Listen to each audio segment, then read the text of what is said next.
Good evening, welcome. It's Monday the 12th of October and we are thrilled you're here with us. I'm Lori Carbonneau, Executive Director of McLean Project for the Arts. I come to you from our exquisite Emerson Gallery and we invite you to explore that both on our website and in a curator's talk that you'll enjoy tomorrow evening with our curator Nancy Saucer as she explores with you the work of Washington Sculpture Group members in our exhibition Sculpture Now.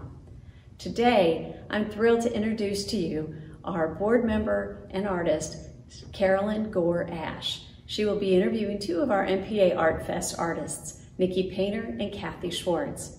Tonight and the rest of this week is brought to you by the support that MPA appreciates from BOA, design, build, and remodeling experts here in McLean who focus on the client as well as their focus on the community. We appreciate that they've been here in McLean for 32 years and I think supporting us for about that long. We thank you, BOA, and we thank you all for being with us. Good night, and we wish you a wonderful time with these artists.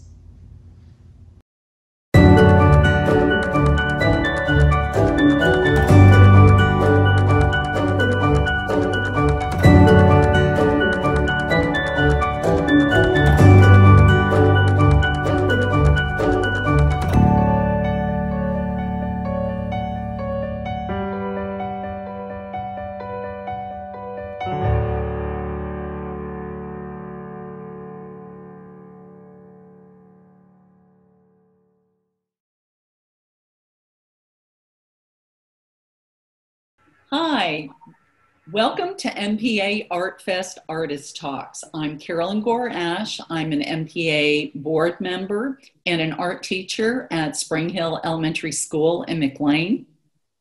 To those of you new to ArtFest, now in its 14th year, this is our first year we're going to do a virtual ArtFest. MPAartfest brings together art and community with music, events, artwork, and much more. This year, we are thrilled to be exhibiting 52 artists, and I invite you to visit their artwork and their studios in the artist section of the virtual Art Fest. Today, I'm excited to introduce you to two artists, Nikki Painter and Cathy Schwartz. Please welcome Nikki Painter. Hi, thank you for having me. Hi, Nikki. Welcome. I'm glad you're with us today to introduce us to your work. Let's get started by telling us a little bit about your background, your home, your school life, any formative experiences. Okay. I mean, I'm one of those people who pretty much has always known that I wanted to be an artist. Like I can remember being very young and drawing was my favorite thing to do, and all through school, elementary, middle, high school, that was my thing. That was my favorite thing to be doing. That was the thing that classmates knew me for. Going to undergrad at VCU in Richmond was very formative, like getting to spend time in an art program that basically all of the classes were art-centered was just a dream come true and only reinforced that I knew that was what I wanted to do with my life. And then since then, having done graduate studies at American University in DC, that was a really great introduction to the very welcoming, very diverse arts world centered in DC and Northern Virginia and Maryland. And then from there, I've just gone on to have a lot of other really awesome experiences via like artist residencies. And those are the main things that have shaped what I do. Wow, that's fantastic. And here we are today. Describe your work to us, your style, themes, mediums, messages. Well, I have a couple different bodies of work going. That's one thing that I really like about my studio practice is to have multiple bodies of work. Probably the most long-running body of work I have has dealt with imagery from demolition sites, so a little bit more on the idea of destruction and rebuilding. And then more recently, since I went to an artist residency in 2014, which doesn't seem recent, but it still feels recent to me. At that time, I was getting really interested in the plant life that was around me. And I had this feeling of, no, I've come here because I need to continue with this demolition site series and I have this plan for what I'm going to do. But then at one point I finally just threw up my hands and said, well, I'm an artist. I can do whatever I want to do. And if I want to be at this residency and play and make drawings from the plant life that's here, that's what I'm going to do. And so that has really fed into this other body of work focusing on gardens, which is the one that's going to be featured with ArtFest. So besides that, I also make small sculptural work that can hang on walls, which I call dimensional drawings. They're kind of like miniature installations. And I have also been involved in installation-based work in the past, but it's been a little while since I've engaged with that kind of work. Okay, one thing I noticed about your work, that the dimensional drawings and the installation work was color and repetition. Yes. Color, repetition, pattern, for sure. Yeah. Now, does that carry over in the plant-based work that you're doing? Yes, definitely. Color and pattern are major components of all of the bodies of work that I do. And I think that color is always a way of setting up a sort of feeling of vibrancy or intensity that I'm really interested in art viewing experiences. Just myself, when I come to an artwork, I think of an artwork as like a little window onto another world. And when I'm visiting somewhere else via art viewing, intensity, vitality, vibrancy, those are the kinds of things that I'm always really attracted to. So they're things that I have in my work. Very good. So you just told us a lot about your inspiration. What can you tell us about your creative process? Like, where do you work? How do you manage your studio space and time? Do you listen to music? Are you working in a solo space or a community space? We're actually in a little corner of my studio right now. I have a home-based studio, which is really nice, you know, easy access. I can pop in there anytime. My studio practice typically revolves around sorts of series of works. Like when I come to the studio, I like to have, you know, like I mentioned earlier with the residency, I usually have some sort of plan, like some stage of the process that I'm in. Like with the garden-based works, a couple of them behind me here, there's typically a process of, okay, I'm creating grounds for a bunch of these things one day. And then within the next couple of days, I'm laying down a second layer of ground with patterning. And then a couple of days after that, there's usually some time spent actually drawing from life, drawing from plant life, and then filling in some of those shapes with patterning as well. And then usually cutting those out and collaging them to create a composition that I'm satisfied with. Oh, so it's paint and collage? Yes. And do you work on multiple works at the same time? Yeah, that's one thing that I really enjoy. Just, you know, as a creative person, like anybody that's involved in the arts or writing or anything along those lines, know there's usually going to be some point in the process when you hit a little bit of a roadblock or something's just not going quite right. So I really like to keep the flow going by just setting something aside and then continuing on with another piece that's in progress as well. So different things going on at the same time. Do you listen to music, or what kind of music? I've actually been into a lot of podcasts lately, which is something that I never thought I would be into. Before that, I mean, it sort of makes sense because before that, a lot of what I did was just like stream shows, like series of TV shows in the background when I was working. But it took me a really long time to get on the podcast train. But now I'm really into you know, like there are a couple of different artist studio, like interviews with artists that I enjoy. And there are a lot of artist business podcasts that I really enjoy. And then another guilty pleasure is there are a couple of astrology based podcasts that I'm really into as well. So podcasts. It's sparking all kinds of ideas, probably like feeding in the back of your mind while you're in the forefront, you're working on your artwork. How has COVID-19 affected your practice? It's helped me be more focused in the studio, I would say, for one thing.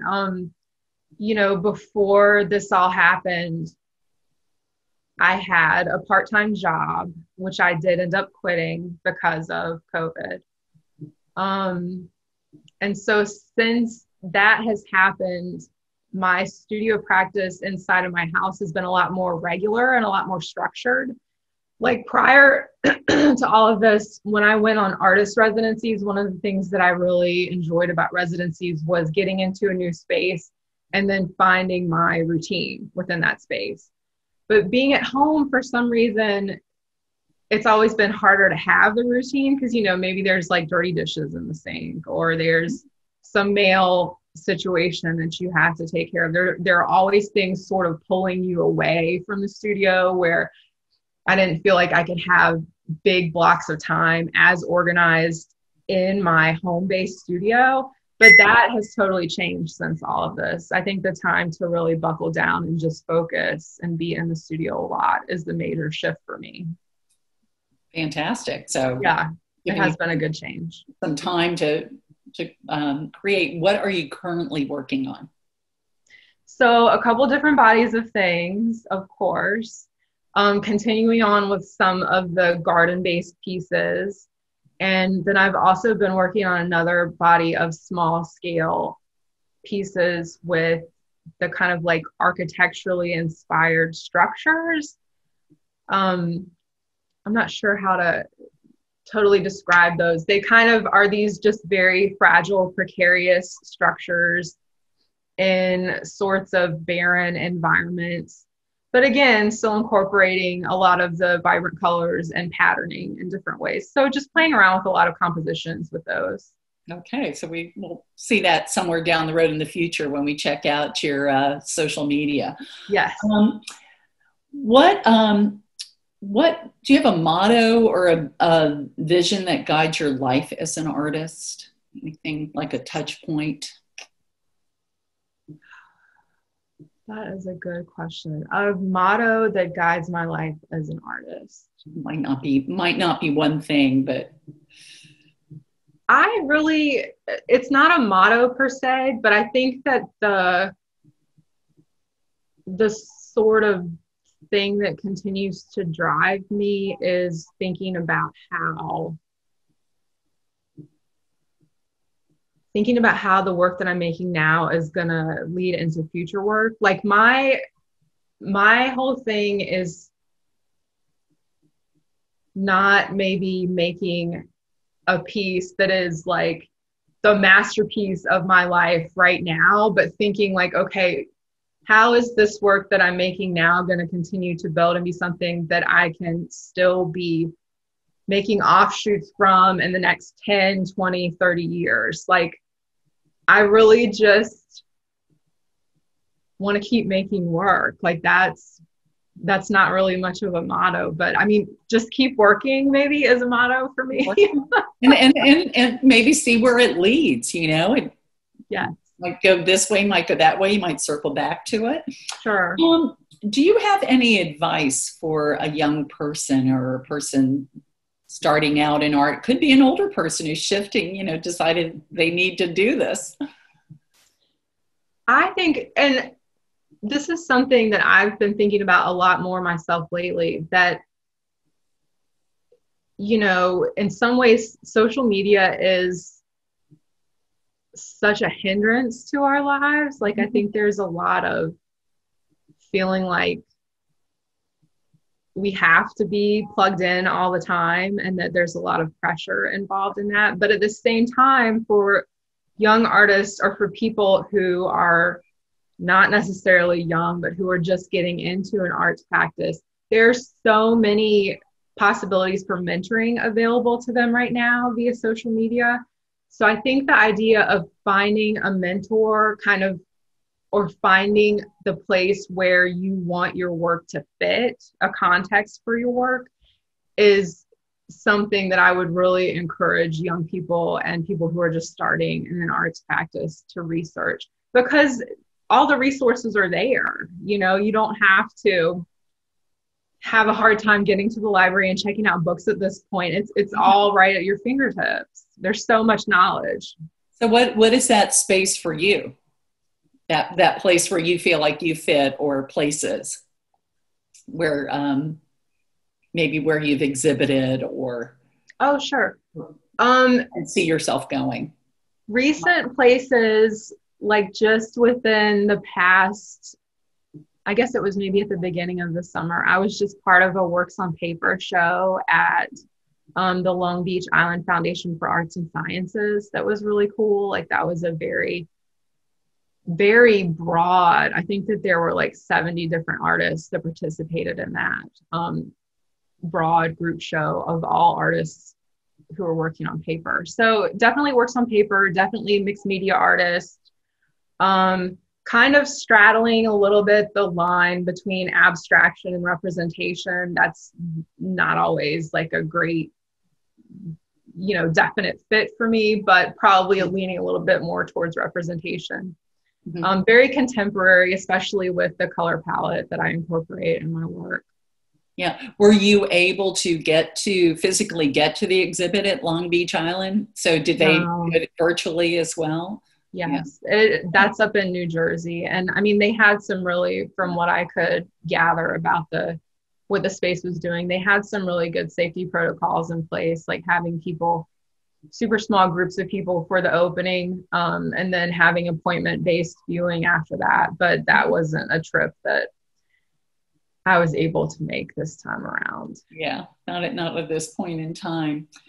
Well, I thank you for introducing us to your artwork today and your artistic life. I hope you have a successful ArtFest experience. Thank you. I encourage everyone who's listening today to head over to your artist page on the virtual ArtFest site. So good luck to you. Thanks for being part of this ArtFest this year. Thank you so much, Carolyn. Okay, bye. Bye.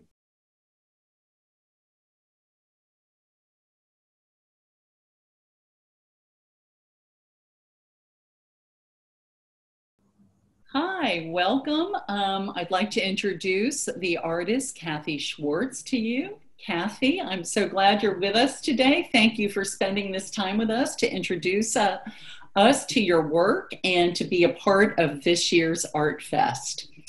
To get us started, tell us about your background, your home, your school life, any formative experiences. Oh my goodness, that's a big question. It is a big question. So let's break it down. If you want to talk about where you grew up or the moment you knew you wanted to be an artist, or. Well, I grew up in Florida, and I was there until college. And in college, I went to 3 or 4 different schools, and one of which was I went for a year to Vienna, Austria. Oh, wow. And in Vienna, Austria, I took art and psychology, which is the perfect thing to take there, of course. So that was a lot of fun. And then I finished college and I went to medical school.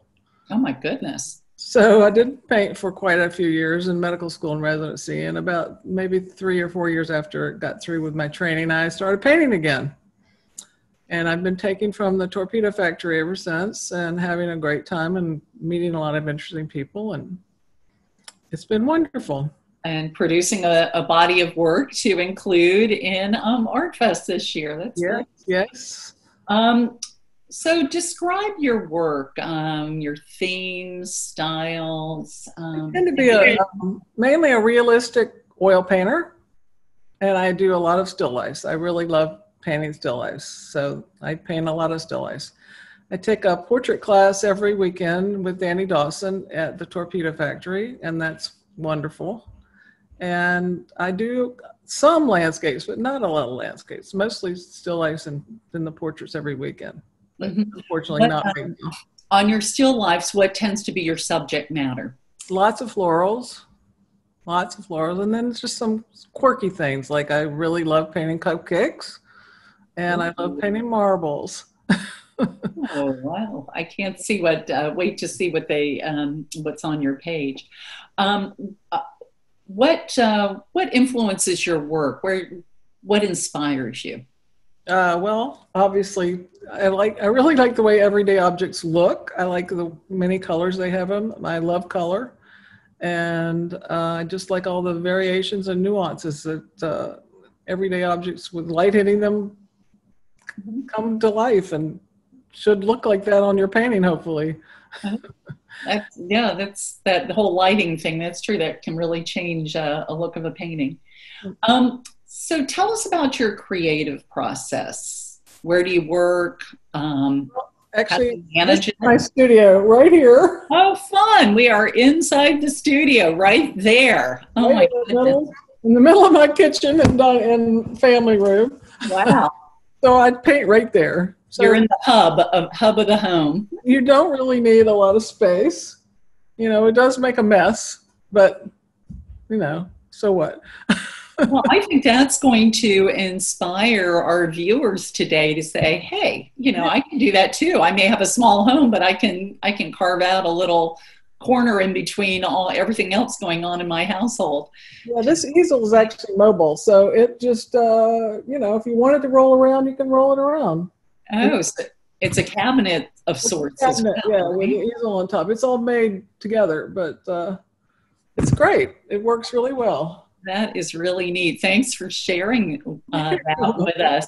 Do you, what do you listen to when you're working, or do you listen to anything? I really don't listen to anything. I am pretty much always completely obsessively focusing on what I'm doing, and I don't notice the time pass, and I don't need music, and I don't need anything. I don't need books on tape, and I don't need any of that stuff. You get into the flow of it. Other people talking and doing other things don't bother me. I don't care if they're in the room doing things, but I'm not paying any attention to them. That's right. Oh, that's fantastic. What a gift that is to be able to focus like that. Do you share your work that you're working on with others to get feedback or critiques? I mean, as part of your process? Yeah, I have a lot of long-term teachers that I ask for their advice, and I have a lot of friends that I've met through all these art odysseys that we've taken together that I send my work, and they give me good feedback. And my daughter actually is a wonderful person to give me feedback. She's extremely somehow figures it out right away and just tells me what's wrong with each painting and what I should do differently and what I might want to consider. Yeah, well, that's I just go do what she tells me to, because she's always right. That's amazing. Usually mom's always right, but it's the other way around. How has COVID-19 affected your practice? Are you painting more, or? Well, I was off for 3 months because of COVID and because I'm older, and so I didn't go back to work for 3 months. But after 3 months, I did go back to work, but I'm only working 2 days a week. So I have plenty of time to paint. More time to paint than I need, actually. I don't need to paint every day. Yeah. So it's been nice. I've taken a lot of Zoom art classes, which have been wonderful. There's so many resources out there during COVID for artists. It's just unbelievable. And a lot of them now are free because they just are trying to give back. So it's very special. And then I have a lot of CDs and videos that I've bought over the years from people that I admire, and I watch how they paint, and I always learn something. Yeah, I've just been amazed at sort of this creative flowering during this time of just all the kind of isn't it amazing that people have been doing with the tools that we have available to us in 2020, right? The technology. So what are you currently working on? Well, I thought it might be interesting actually to show this painting that's on the easel, because this is what a painting looks like for me when I first start. So tell us about that. So this is a peony painting, and these are 4 or 5 peonies. And this is the vase, which is a silver vase. And then I like to get the background in so you can tell where the flowers are. And then actually I already painted this painting once, but I'm repainting it because I liked it so much. And this is the finish of the first one, which is there. Oh, wow. So hopefully it looks like that at the end. Oh my goodness. Wow, that's so wonderful to see your process in process. Yeah, it's fun, isn't it? I mean, I see that on the internet a lot, and it's always fascinating to see what other people, what their process is. Yeah, and I love the light on the finished painting, the silver vase and the reflection on the metal there. What exhibitions have meant the most to you? Either ones you've been in or ones that you view that might have been influential to you, or? Well, I've been fortunate enough to be an MPA. I think this is I don't know if it's my fourth or the fifth time. And for ArtFest, one of our ArtFest artists. This one, yes. That's yes. fantastic. Yes, so that's been great, and I've met a lot of people at MPA ArtFest, and there's thousands of people who come to the live event. I have no idea what's going to happen during the COVID event. Well, we don't, but I think MPA is going to show us how to do it, how to get it done. So it's happening right now. We'll see what all the other artists are up to too. 52 artists. It's an amazing collection of people doing this. Do you have a motto or a vision, some sort of touch point that guides your life as an artist? Yeah, I don't really think so. I just think there's beauty in everything, and it's just amazing. I mean, you can paint anything. You can paint the telephone. You can paint anything, and if you paint it well, it's meaningful, and it's interesting, and it has light bouncing off of it, and reflections and colors, and almost anything you can paint. If you paint it well, it's beautiful. Yeah, and it makes us look at whatever that object or objects are in a whole new, fresh way too. The artist leads us to that. Do you have any advice to young artists starting out, or perhaps somebody maybe who's older who's decided, I need to do this. I need to create. What advice would you give? Well, I'd find a good teacher because they're very helpful. And I would use the best materials that I can afford because it really makes a difference. If people use student grade oils and materials, it's really hard to make a good work. You might be able to do it. You probably will be able to do it, but it's a lot more difficult. It's like painting with one arm behind your back. So we'll tell them to get good materials, good paints, good brushes, good canvases, and not try to just say, oh, this isn't going to be any good, because you never know. It might be wonderful. Yeah, that both of those things, get a teacher and get the best materials. That's great advice that anyone can tap into. Well, anything else you want to share about your work, or what we're going to see? What are we going to see when we go to visit your artist page? Well, I think you're going to mainly see florals. Mm-hmm. I have a whole bunch of paintings here on the floor in my kitchen, which I'm sorting out. I can show you them if you want to see them. Well, we'll step over to your page after this, and we'll see what is on exhibit in your on your studio page, and look forward to seeing the light reflected on these objects and checking things out. Well, thank you for introducing us to your work today, Cathy, and your artistic life and how you balance it with your other work life. And I hope you have a successful ArtFest experience this year as a returning artist in a whole new virtual environment. And I encourage everyone who's listening to us today to step on over to your artist studio page and check out your still lifes. Thank you very much. There. Good luck. Thanks for being with us. And thank you to everyone who's been with us today learning about artist Nikki Painter and Cathy Schwartz. Head over and check out all the studio pages of our artists in the artist section of the MPA ArtFest site. And everyone have a wonderful time at ArtFest this year. Thanks for being with us.